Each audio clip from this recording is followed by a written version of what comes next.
आप सभी आर्मी वर्दी लवर्स का आपके अपने चैनल में एक बार फिर से स्वागत है।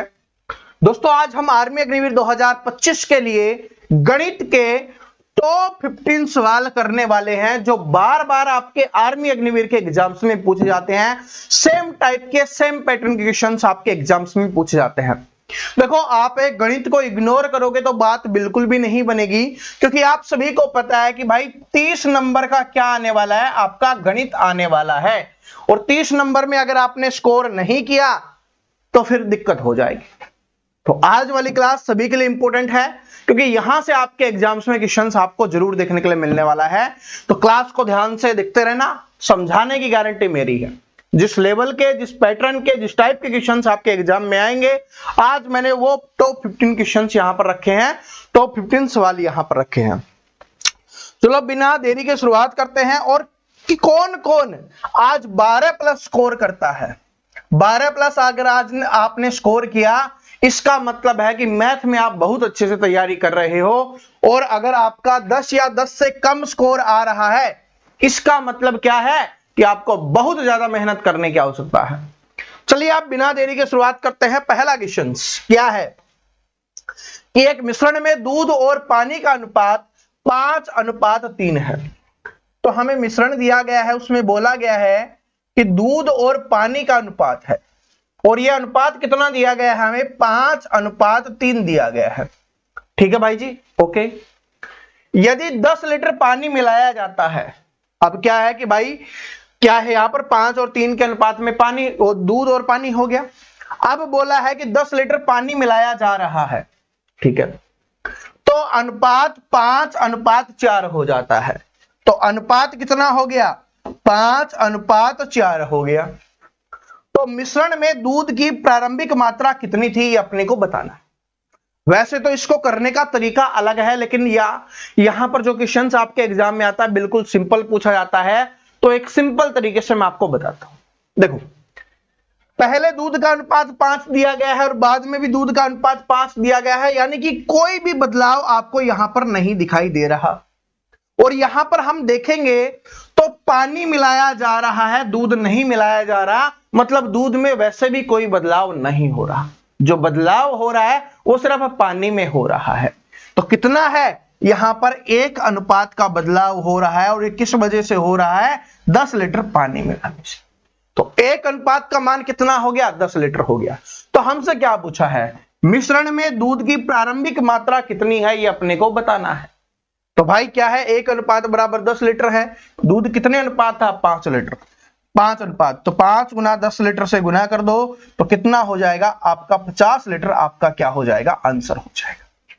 क्या बात समझ में आ गई सभी को? बिल्कुल सिंपल है कि भाई पानी मिलाया जा रहा है, अनुपात भी पानी का बढ़ रहा है। ठीक है, तो आराम से हमने कर दिया, बिल्कुल सिंपल तरीके से मैंने आपको बताया है। इसको करने का तरीके और भी हैं, ठीक है, लेकिन ये बिल्कुल सिंपल है। ऐसे ही आपके एग्जाम्स में आएगा तो ऐसे ही कर देना। इसको ये मत बोलना सर जी ऐसे नहीं, ऐसे नहीं, बस ऐसे ही करो।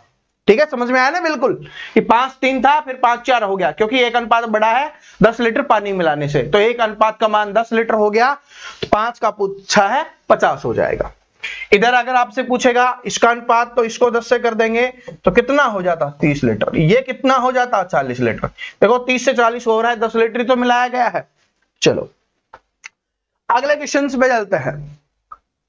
साधारण ब्याज और चक्रवृद्धि ब्याज का मिक्सचर क्वेश्चन है जो आपके एग्जाम्स में देखने के लिए मिलता है, और स्टूडेंट इसको गलत कर देते हैं। मैं आज आपको एक बहुत सिंपल तरीका बताऊंगा, एक अलग सा तरीका बताऊंगा, जिससे ऐसे क्वेश्चंस को आप आंसर कर सकते हो। और ये बहुत इंपॉर्टेंट टाइप है जो आपके एग्जाम्स में आती है। देखो अब मैं वो तरीके नहीं बता रहा जो आपको बोरिंग लगे या बहुत ज्यादा समय लगे, क्योंकि अब एग्जाम का समय आ चुका है, जून स्टार्ट हो चुका है। ठीक है, तो अब मैं वो ट्रिक बताऊंगा जो आपको एग्जाम्स में करनी है और चुटकियों में आंसर निकालना है। 10,000 रुपए की राशि पर 2 वर्षों के लिए 10% वार्षिक दर से चक्रवृद्धि ब्याज और साधारण ब्याज का अंतर क्या होगा। पहला तरीका क्या है कि भाई इसका आप साधारण ब्याज निकालो, इसका आप चक्रवृद्धि ब्याज निकालो, और फिर दोनों को घटा दो, चक्रवृद्धि ब्याज में साधारण ब्याज घटा दो, तो आपका आंसर निकल के आ जाएगा। यह तरीका आपको आता है, फॉर्मूला आपको पता है, आप उससे कर सकते हो। दूसरा तरीका क्या है, देखो ये अपना क्या हो गया भाई, यहां पर मूलधन हो गया, तो ये 10,000 रुपए क्या है, हमारा मूलधन है, ये हमें बताया है। इस पे पहले साल का ब्याज कितना है, 10% है, तो पहले साल 10% ब्याज मिलेगा। दूसरे साल भी क्या होगा, 10% ब्याज मिलेगा। तो इसका 10% ब्याज कितना हो जाएगा, एक जीरो से एक जीरो कैंसिल कर दो, यानी 1,000 रुपए का ब्याज हो जाएगा। अब यहां पर दूसरी साल का भी ब्याज 10% है, तो क्या हो जाएगा, 1,000 रुपए हो जाएगा। ठीक है, तो 2 सालों में कितना मिला, 2,000 रुपए। तो साधारण ब्याज कितना आ गया, 2,000 रुपए। देखियो सब कुछ निकालना सिखा रहा हूं इसी ट्रिक से। अगर आपसे पूछे कि साधारण ब्याज कितना होगा, तो 2,000 रुपए हो जाएगा। लेकिन चक्रवृद्धि ब्याज क्या होता है कि पहले साल के ब्याज पर भी ब्याज लगता है, तो इस पर भी ब्याज लगेगा, और ब्याज कितना है, 10% है। तो 10% क्या करना है, एक जीरो हटाना है, यानी 100 रुपए का ब्याज और मिलेगा। तो कितना हो जाएगा, 1,000, 1,000, 2,000 और 100, 2,100 रुपए हो जाएगा।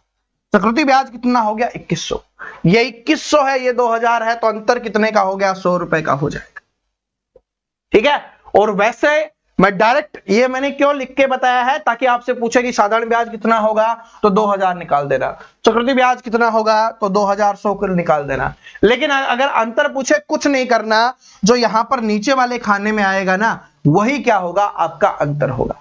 जो पहले साल पर ब्याज मिलेगा, पहले साल के ब्याज पर जो ब्याज मिलेगा, वही क्या होगा, हमारा अंतर होगा, क्योंकि चक्रवृद्धि ब्याज में सिर्फ यही एक्स्ट्रा होता है।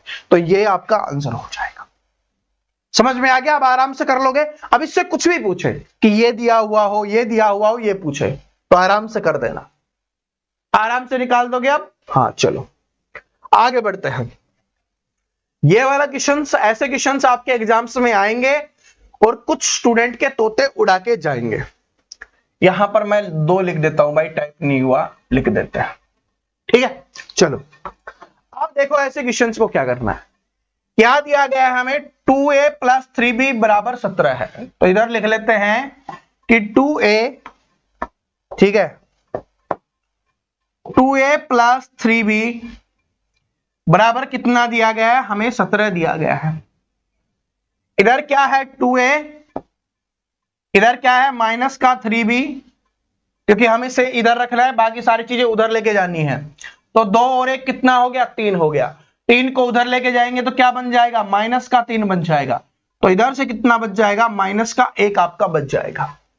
ठीक है जी, क्योंकि 2 में से माइनस का 3 जाएगा तो माइनस का 1 बचेगा, ये हमने लिख दिया।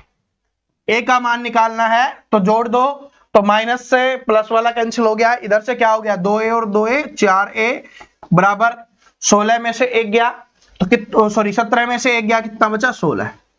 a का मान क्या आएगा, 16/4, तो a का मान कितना आ जाएगा आपका 4।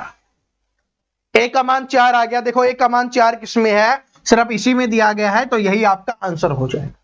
वैसे अगर मान लो 2 ऑप्शन में होता तो बी, यहां पर a का मान रखो, इसमें रख लो या इसमें रख लो, जिसमें आपका दिल करे, तो इसमें रखेंगे। तो 4 दूनी 8 हो गया, प्लस में 3b और बराबर 17 है। 8 उधर जाके माइनस का हो जाएगा, तो माइनस का 8 हो गया, कितना बच गया, 9a। 3b बराबर कितना, 9 बच गया आपका। b बराबर क्या हो जाएगा, बटे में 3 चला जाएगा, तो 3 3 9, यानी 3 से कट जाएगा, तो b का मान कितना आ जाएगा आपका, 3 आ जाएगा। तो b का मान देखो 3 ही है। बात समझ में आई कैसे अपने को करना है, क्योंकि यहां पर हम काटेंगे तभी a का मान निकलेगा। या तो देखो क्या होगा, मैं आपको समझाता हूं, या तो आपको b वाला मान कट रहा होगा, या आपका a माना वाल कट रहा होगा। ठीक है, अगर डायरेक्ट ना कटे तो इनको प्लस से गुना करने पर या माइनस से गुना करने पर ये कट रहे होंगे, क्योंकि काटेंगे, एक कटेगा तभी आपका दूसरे का आंसर निकलेगा। ठीक है, नहीं कटेगा तो आंसर नहीं निकलेगा, तो इसलिए ये कटता है, इस बात को ध्यान रख लेना, कटेगा ही कटेगा। ओके जी, समझ में आ गया। चलो, बहुत इंपॉर्टेंट क्वेश्चन है, कोई भी डाउट हो वीडियो को पीछे करके दोबारा से देख लेना, क्योंकि सीखना जरूरी है। एग्जाम्स में आने वाले सारे इंपॉर्टेंट क्वेश्चंस करवा रहा हूं। ऐसे क्वेश्चंस आते हैं, स्टूडेंट देख के घबरा जाते हैं, लेकिन शानदार ट्रिक आपको बताऊंगा, घबराना बिल्कुल नहीं है। क्या है देखो, कि एक धनराशि साधारण ब्याज पर 5 वर्षों में 2 गुनी हो जाती है। सॉरी, 5 वर्षों में 2 गुनी हो रही है, तो मान लेते हैं कि भाई 100 थी, वो कितनी हो गई, 200। यही तो होता है 2 गुनी। ठीक है, 100 क्यों माना? क्योंकि 100 का प्रतिशत निकालना आसान होता है, मैंने आपको समझाया हुआ है, तो इसलिए हम 100 मानते हैं। उसकी कैलकुलेशन क्या हो जाती है? आसान हो जाती है। तो 100 का 200 हो गया, मतलब ब्याज कितने का मिला? 100 रुपए का ब्याज मिला। लेकिन कितने वर्षों में मिला है भाई? 5 वर्ष में मिला है। कितने वर्ष में मिला है? 5 वर्ष में मिला है। 5 वर्ष में 100 रुपए का ब्याज मिला है। लेकिन हमसे क्या बोला गया है? वह कितने वर्षों में 8 गुनी हो जाएगी। 8 गुनी का मतलब क्या है कि 100 से 800 होनी चाहिए। तो ब्याज कितने का मिलना चाहिए? 700 का। ब्याज कितने का चाहिए अपने को? 700 का। जब 5 साल में भाई 100 रुपए का ब्याज हमें 5 वर्ष में मिल रहा है, 5 वर्ष में हमें मिल रहा है, तो 700 का कितने वर्ष में मिलेगा? 1 रुपए का हम करेंगे तो बटे में 100 आ जाएगा, 700 का करेंगे तो गुना में 700 हो जाएगा। 2 जीरो से 2 जीरो कैंसिल, 7 पंजे क्या हो जाएगा? 35 वर्ष हो जाएगा। ठीक है, कितने वर्ष का समय लगेगा? 35 वर्ष का समय। ये तो मैंने वैसे आपको समझाया, लेकिन देखो ये 100 ये 700 कितने गुना है? 7 गुना। तो समय भी क्या हो जाएगा? 7 गुना हो जाएगा। इसको 7 से गुना कर दो, कितना हो जाएगा आपका? 35 वर्ष हो जाएगा। क्या बात सभी को समझ में आई? किसी को कोई डाउट, कोई संदेह? दोबारा से देख लो। क्या बोला गया है कि भाई दुगनी हो रही है तो 100 से 200 होती है, मतलब 100 का ब्याज कितने वर्ष में मिलता है? 5 वर्ष में मिलता है। अब हमें क्या करनी है? 100 से 800 करनी है, मतलब कितने का ब्याज चाहिए? 700 का। ब्याज इसका 7 गुना, तो समय भी क्या हो जाएगा? 7 गुना हो जाएगा। 35 वर्ष का समय निकल के आ जाएगा। क्या बात समझ में आ गई? अब कैसे भी पूछे, कितने भी गुना पूछे, अब आप आराम से इसका आंसर कर सकते हो। किसी को कोई डाउट, कोई संदेह बिल्कुल भी नहीं होगा। ठीक है, समझ में आ गया? अब 10 गुना पूछे चाहे, आप आराम से कर सकते हो। तो आराम से करके कमेंट करके बताओ कि 10 गुना कितने वर्षों में होगी। देखते हैं कितने स्टूडेंट को समझ में आया। 10 वर्षों का आपको बताना है, सॉरी 10 गुना कितने वर्षों में होगी ये अपने को बताना है। ठीक है, चलो आगे बढ़ते हैं। आगे है ये अनुपात का भी क्वेश्चन है, ये एज का भी आपका क्वेश्चन है। तो किसी भी चैप्टर के हिसाब से आए आपको करना है, लेकिन एग्जाम में आएगा कि ए और बी की आयु का अनुपात 5:7 है। तो लिख देते हैं, ए और बी की आयु का अनुपात हमें दिया गया है, कितना दिया गया है? 5:7 दिया गया है। आगे है कि 10 वर्ष बाद यह अनुपात 7:9 हो जाएगा। अब 10 वर्ष के बाद कितना हो रहा है? 7:9 हो रहा है। कितने वर्ष के बाद? 10 वर्ष के बाद हो रहा है। 10 वर्ष के बाद हो रहा है। अब देखो यहां से 7 से 9 अनुपात हुआ है, मतलब 2 अनुपात इंक्रीज हुआ है। इधर भी क्या है? 2 अनुपात इंक्रीज हुआ है, क्योंकि जो आयु वगैरह है जो सभी का सेम बढ़ने वाला है। ठीक है, इसमें मिलाया थोड़ी ना जा रहा है, तो सभी का सेम बढ़ेगा अपने हिसाब से। तो 2 अनुपात बढ़ा इधर भी, 2 अनुपात इधर, दोनों तरफ बराबर होना चाहिए। अगर बराबर नहीं है तो हमें बराबर करना होगा। ठीक है, तो क्या है, वैसे आपके एग्जाम्स में बराबर वाला ही पूछता है, ज्यादा हार्ड वाला नहीं पूछता। ठीक है, और वैसे मैं करवा चुका हूं। देखो अब क्या है? 2 वर्ष, 2 अनुपात 10 वर्ष बाद, तो इसका मतलब 2 अनुपात का मान कितना हो गया? 10 वर्ष हो गया। 1 अनुपात का मान कितना हो जाएगा? 5 वर्ष हो जाएगा। अब हमसे जो भी पूछा हम आराम से निकाल सकते हैं कि ए की वर्तमान आयु कितनी है। तो ए की वर्तमान आयु कौन सी है? 5 वर्ष है, तो 5 से गुना कर दो, 5 गुना 5 25 वर्ष हो जाएगा। तो 25 वर्ष क्या हो गया? आपका आंसर हो गया। क्या बात सभी को समझ में आ गई? क्या बात सभी को समझ में आ गई? आंसर देख सकते हो, आंसर दिया हुआ है, 25 वर्ष हो जाएगा। बताओ क्या बात सभी को समझ में आई? किसी को कोई डाउट, संदेह कि भाई 2 अनुपात बढ़ा है कितने सालों की वजह से? 10 वर्ष। तो 2 अनुपात का मान 10 वर्ष, 1 अनुपात का मान 5 वर्ष। इसके वर्तमान की पूछी है, 5 गुना 5 25 हो जाता। इसका पूछेगा तो 5 से गुना कर दोगे तो कितना हो जाता? 35 वर्ष हो जाता वर्तमान। लेकिन 10 साल बाद की पूछता तो यहां पर हम गुना करते, यहां पर कितना होता? 35 होता। यहां पर कितना होता? 45 होता। और जोड़ के देख लो भाई, 10 साल कितना हो रहा है? 35 और 45 हो रहा है, क्योंकि इधर 25 है इधर 35 है। ठीक है, कुछ भी पूछे आप आराम से निकाल सकते हो। दोनों का अंतर भी पूछ सकता है, बड़े वाला भी पूछ सकता है कि बड़ा कौन सा है, तो जिसका अनुपात बढ़ा उसकी आयु बढ़ी। ठीक है, चलो आगे बढ़ते हैं। ट्रेन वाला है, टाइम स्पीड डिस्टेंस वाले चैप्टर का क्वेश्चन है आपके सामने।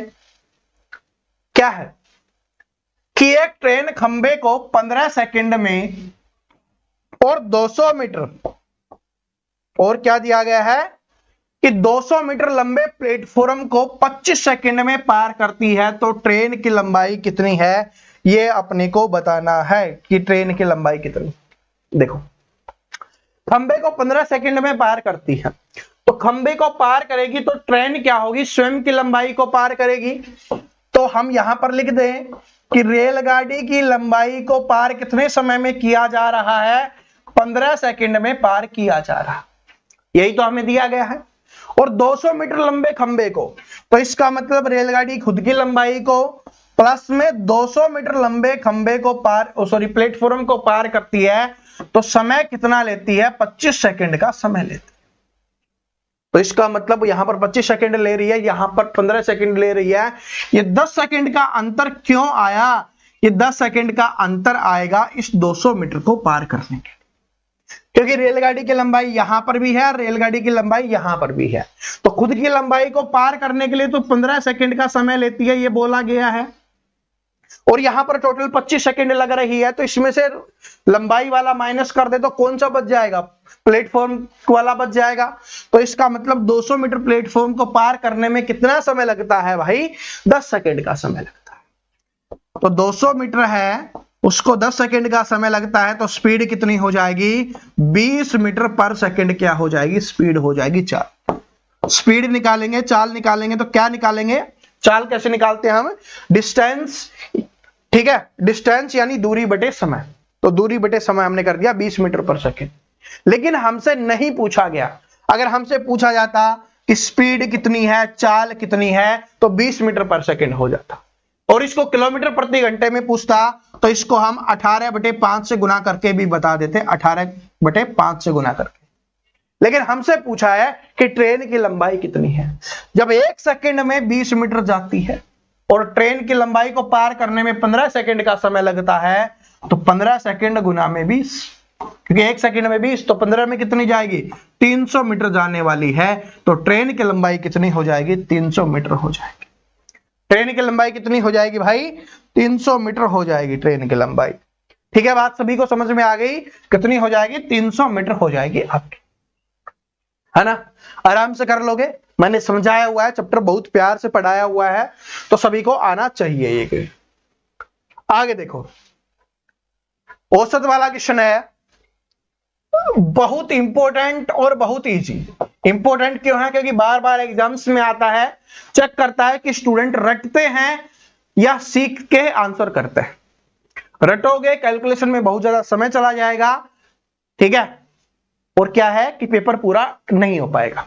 कुछ लोगों का होता है ना कि पेपर पूरा नहीं हो पाया, तो ये होता है। देखो कि 20 संख्याओं का औसत 35 है, यदि प्रत्येक संख्या में 5 की वृद्धि हो जाए तो नया औसत क्या होगा। तो अब आप गुना करोगे, फिर संख्या को 5 से गुना करके उसमें ऐड करोगे, फिर डिवाइड करोगे, तब जाके आंसर निकलेगा। लेकिन थोड़े स्मार्ट बनो। कितना दिया गया है हमें, औसत कितना दिया गया है, 35 औसत दिया गया है, और बोला है कि प्रत्येक संख्या में 5 जोड़ दिया जाए। औसत क्या होता है, जो हर संख्या में कॉमन हो उसी को तो हम औसत बोलते हैं। अब हर संख्या में 5-5 जुड़ रहा है, इसका मतलब औसत 5 बढ़ना चाहिए, बस। तो 35 में 5 जोड़ दो, कितना हो जाएगा, औसत 40 हो जाएगा। क्या बात समझ में आ गई। अगर 2 बढ़ रहा होता प्रत्येक में तो 2, 3 बढ़ रहा होता तो 3 बढ़ा के लिख देते, ठीक है। तो जितना सभी संख्याओं में जोड़ने पर बढ़ेगा, वही क्या हो जाएगा, हमारा नया औसत हो जाएगा। आगे बढ़ते हैं। ऐसे क्वेश्चंस आते हैं तो स्टूडेंट थोड़े घबरा जाते हैं, तो घबराना नहीं है, बड़े प्यारे क्वेश्चंस होते हैं ये, तो बड़े मजेदार क्वेश्चंस हैं। देखो क्या है, 1/x माइनस में 1/y बराबर क्या है, 1/z है, और हमें बताना है कि z किसके बराबर होगा, ये हमको बताना है। ठीक है, चलो इसको इधर रखते हैं, पहले इसको सोल्व कर लेते हैं। ठीक है, इसको सोल्व करेंगे तो कितना हो जाएगा, xy हो जाएगा, है ना, xy आ जाएगा। तो x डिवाइड करेंगे तो ये कैंसिल हो गया, y बच गया, y माइनस में x बराबर कितना है, 1/z है। हमें क्या निकालना है, जेड का मान निकालना है। तो इसको क्या कर देंगे, उल्टा कर देंगे। तो उल्टा कर देंगे तो जेड का मान आएगा, तो ये वाला भी उल्टा हो जाएगा, x बटे वाई हो जाएगा और y माइनस एक्स हो जाएगा। बस इतना ही सिंपल है। x बटे वाई, सॉरी एक्स वाई और y माइनस एक्स किसमें है, पहले में ही है, तो पहला ही क्या हो जाएगा, आपका आंसर हो जाएगा। चलो आंसर भी चेक कर देते हैं, लिखा जरूर हुआ होगा। तो ऑप्शन नंबर ए ही क्या हो जाएगा, करेक्ट आंसर हो जाएगा। क्या बात समझ में आ गई? ठीक है, इसमें तो हमने कुछ किया ही नहीं, बस ये तो आपको पता ही है, एलसीएम निकालना वाला सारा आपको आता ही है। बस ये ध्यान रखना, एक बटे जेड है तो इसको जेड बनाना है, तो इसका विपरीत करना होगा, उल्टा करना होगा। ठीक है, चलो आगे बढ़ते हैं। ये वाला है आपका प्रॉफिट एंड लॉस, लाभ हानि डिस्काउंट वाला चैप्टर है कि एक दुकानदार अपने सामान पर क्रय मूल्य से 40% अधिक मूल्य अंकित करता है। 40% अधिक अंकित करता है तो मतलब 100 की वस्तु है तो उस पे कितना अंकित कर रहा है, 140। बात समझ में आ गई? 100 की वस्तु पर 140 अंकित कर रहा है, लेकिन 20% की छूट देता है। अब इसमें 20% की छूट दे रहा है तो इसका 20% निकालो, कितना हो जाएगा, 28 हो जाएगा। देखो 2 जीरो से 2 जीरो कैंसिल, 14 दूनी 28, यानी 28 रुपए की छूट दे रहा है, तो इसमें से 28 माइनस कर देंगे तो 112 रुपए में क्या कर रहा है, बेच रहा। तो हमसे पूछा है उसका शुद्ध लाभ कितना होगा। 100 की वस्तु को 112 में बेच रहा है तो 12 का लाभ, और 100 के लिए 12 क्या हो जाएगा, 12% ही हो जाएगा। इसलिए हम 100 का यूज करते हैं ताकि हमें प्रतिशत ना निकालना पड़े, हमारे लिए बिल्कुल आसान हो जाए।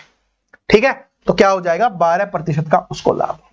समझ में आया? 100 की वस्तु थी, उसमें 40% अधिक अंकित किया तो कितना हुआ, 140 हुआ। अब 20% की छूट दे रहा है तो 20% की छूट मतलब 28 रुपए की छूट। ठीक है, 28 रुपए की छूट दे रहा है, कितना हो गया, 112 रुपए।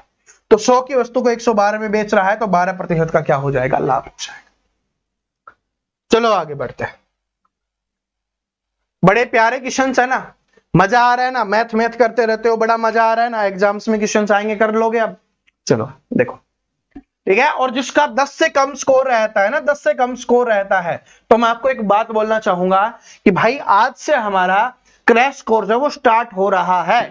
अपने ऐप पे सिर्फ आपको 99 रुपए देने हैं, और उसमें मैथ के क्रैश कोर्स के साथ साथ सिर्फ 99, ओनली 99 रुपए आपको देने हैं। 99 रुपए क्रैश कोर्स के साथ साथ जीके के notes, previous year questions, objective type questions, इस तरीके के आपको वन लाइनर क्वेश्चंस वगैरह रिवीजन के लिए आपको सब कुछ वहां पर मिल रहा है, तो आप उसमें ऐड हो सकते हो। सिंपल कहने का मतलब है कि जीके के नोट्स भी आपको वहां पर मिल रहे हैं। ठीक है, तो सिर्फ 99 रुपए में अपने ऐप पे मिल रहा है। ऐप का लिंक आपको डिस्क्रिप्शन में मिल जाएगा। तो काफी स्टूडेंट वहां पर जुड़ चुके हैं, जिनका मैथ में कम स्कोर आ रहा है, आप वहां पर जुड़ जाना। देखो हार्ड क्वेश्चंस दिखा के मैंने आपको डराया नहीं है, इजी क्वेश्चंस, एग्जाम में आने वाले क्वेश्चंस मैंने दिखाए हैं। फिर भी अगर आपका स्कोर नहीं हो रहा तो आपको जरूर जुड़ जाना चाहिए, वरना अगर किसी के पास 99 रुपए नहीं है तो अपनी मैथ की प्लेलिस्ट बनी हुई है, आप वहां से पढ़ सकते हैं। ठीक है, चलो। एक व्यक्ति अपनी आय का 75% खर्च करता है, तो क्या हो गई भाई, 100 उसकी आय हो गई, तो हम लिख देंगे ये उसकी आय हो गई, ये उसका व्यय हो गया। व्यय का मतलब क्या होता है, व्यय का मतलब होता है खर्च। कितना, 75%। तो आय में व्यय माइनस कर दे या खर्च माइनस कर दे तो हमारी बचत आ जाती है, जो कितनी होगी, उसकी 25%। ठीक है, अब क्या बोला, यदि आय 20% बढ़ जाती है, जो आय है 20% बढ़ गई, तो इसका मतलब 100 से कितनी हो गई, 120 हो गई। उसकी बचत में 10% कम हो जाती है, उसकी बचत 10% कम हो जाती है, तो इसका 10% कितना होगा, 2.5 होगा। तो 2.5 हो गया तो मतलब कितना हो गया, 22.5 हो गया। तो हमें बताना है तो उसके खर्च में कितने प्रतिशत की वृद्धि हुई है। तो 120 रुपए कमा रहा है, सिर्फ 22.5 ही वो बचा पा रहा है, तो इसका मतलब क्या है, 100 में से 2.5 कम कर दो, यानी कि 97.5 उसका क्या हो गया, खर्चा हो गया। इतना वो खर्च कर रहा है। तो खर्च में वृद्धि आपको बतानी है, पहले 75 था, अब 97.5 हो गया, तो इसका मतलब कितने की वृद्धि हो गई, यहां पर कितने की हो गई भाई, कितने की होगी, ठीक है, 80 से 17 और 5, 22.5 की वृद्धि हो गई। तो 22.5 की वृद्धि कितने में, 75 से, और गुना में 100। ठीक है, दशमलव हटाने के लिए बटे में 10, ये दशमलव हट गया है। 25 30 75, 25 नामा 225, 3 तिये 9, 0 से 0 कैंसिल, 3 गुना 10 30%। तो उसके बचत में कितने प्रतिशत की वृद्धि हो जाएगी? 30% की वृद्धि हो जाएगी। क्या बात समझ में आ गई? भाई 100 था, उसमें 75 खर्च कर देता था, 25 बचाता था। अब बोला कि 20% वृद्धि हो गई तो 120 हो गई, और खर्चे में क्या हो गई? 10% की कमी हो गई तो 22.5 हो गया। तो इसमें से ये माइनस कर लो, हमारा खर्चा आ जाएगा। वो इतना खर्चा आ गया, इसमें से माइनस किया, अपना आंसर आराम से निकाल दिया कि भाई 22.5 ज्यादा खर्च करने लग गया है 75 से। ठीक है, पहले 75 करता था, अब 22.5 ज्यादा कर रहा है, तो कितने प्रतिशत की वृद्धि हुई है? 30% की। ठीक है, चलो अगला क्वेश्चन है कि दो संख्याओं का लघुत्तम समापतक एलसीएम 630 है और उनका एचसीएफ 15 है। यदि एक संख्या 105 है तो दूसरी संख्या क्या होगी? मैंने क्या बताया था आपको फॉर्मूला कि पहली संख्या गुना दूसरी संख्या बराबर क्या हो जाएगा? एलसीएम गुना में एचसीएफ। यह फॉर्मूला आपको बताया था। कितना है? पहली संख्या कितनी दी गई है? 105, गुना में दूसरी संख्या क्या निकालनी है? हमें निकालनी है एलसीएम 630 और गुना में कितना है? 15, एचसीएफ 15 है। तो सेकंड संख्या निकालेंगे तो ये इसके बटे में चला जाएगा 105। क्या हो गया? 15 7 105, 7 से काटोगे 90 पे, तो दूसरी संख्या कितनी हो जाएगी? 90 हो जाएगी। ठीक है, मैंने आपको समझाया था ना कि बस एक चीज पूछता है, चाहे पहली संख्या पूछे, दूसरी संख्या पूछे, एलसीएम पूछे, एचसीएफ पूछे, जो दो दिए होंगे उनके बटे में जो तीसरा दिया हुआ होगा वो आ जाएगा, बाकी आपका आंसर आ जाएगा काटने पर। चलो आगे बढ़ते हैं। आगे है ये वाला क्वेश्चन मैंने ट्रिक से आपको सिखाया था कि एक संख्या को जब 133 से विभाजित किया जाता है तो शेषफल 49 आता है। यदि उसी संख्या को 7 से विभाजित किया जाए तो शेषफल क्या होगा? मैंने क्या बोला था कि इसको अपने को ध्यान नहीं देना, इस वाले को इससे डिवाइड करना है। तो 49 को 7 से डिवाइड करना है तो 7 7 49 मतलब पूरा पूरा भाग जा रहा है, तो पूरा पूरा भाग जा रहा है तो शेषफल क्या होगा? 0 हो जाएगा। बस कुछ करने की आवश्यकता नहीं है। यहां पर जो शेषफल बचे उसको इससे डिवाइड कर दो, जितना शेष बचेगा वो आपका आंसर हो जाएगा। यहां पर 0 बच रहा है तो 0, 1 बच रहा है तो 1, 2 बच रहा है तो 2। ठीक है, चलो आगे बढ़ते हैं। टाइम एंड वर्क का ये अच्छा क्वेश्चन है। टाइम एंड वर्क का अच्छा क्वेश्चन है, इंपॉर्टेंट क्वेश्चन है, तो ध्यान से देखना इसको। 6 पुरुष और 8 महिला, या और नहीं है सारी, या है कि 8 महिलाएं एक काम को 24 दिन में कर सकते हैं। तो आप महिलाओं से करवा लो या आदमियों से करवा लो, जो आपका दिल करे आप करवा लीजिए। तो चलो आदमियों से तो काम करवाते रहते हैं, आज महिलाओं से करवा लेते हैं। 8 महिलाएं 24 दिन में काम को करती है, तो इसका मतलब टोटल काम कितना हो जाएगा? 24 गुना 8 हो जाएगा। ये क्या हो गया? टोटल काम हो गया।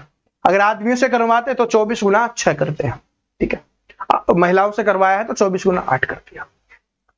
तो 3 पुरुष और 8 महिलाएं उसी काम को कितने दिनों में करेंगे? अब 3 पुरुष और 8 महिलाएं हैं, देखो 6 पुरुष 8 महिलाओं के बराबर है, तो 3 पुरुष किसके बराबर हो जाएंगे? 4 महिलाओं के, क्योंकि भाई इधर क्या हो गया? आधा हो गया, तो इधर भी क्या हो जाएगा? आधा। तो 4 महिलाओं के बराबर हो जाएगा। तो 4 महिलाएं इधर से प्लस में 8 महिलाएं, वो टोटल कितनी महिलाएं हो गई? 12 महिलाएं। अब काम कौन करेंगे? 12 महिलाएं करेंगे, तो 12 से डिवाइड कर दो। 12 दूनी 24, 8 दूनी 16, तो कितने दिन का समय लगेगा? 16 दिन का समय। समझ में आ गया? ठीक है, और अगर ऐसे नहीं आया तो आप ऐसे भी कर सकते हो, कोई दिक्कत नहीं है। 6 मैन बराबर क्या हो गया? 8 वुमेन हो गया। 1 मैन बराबर क्या हो जाएगा? 8/6 हो जाएगा।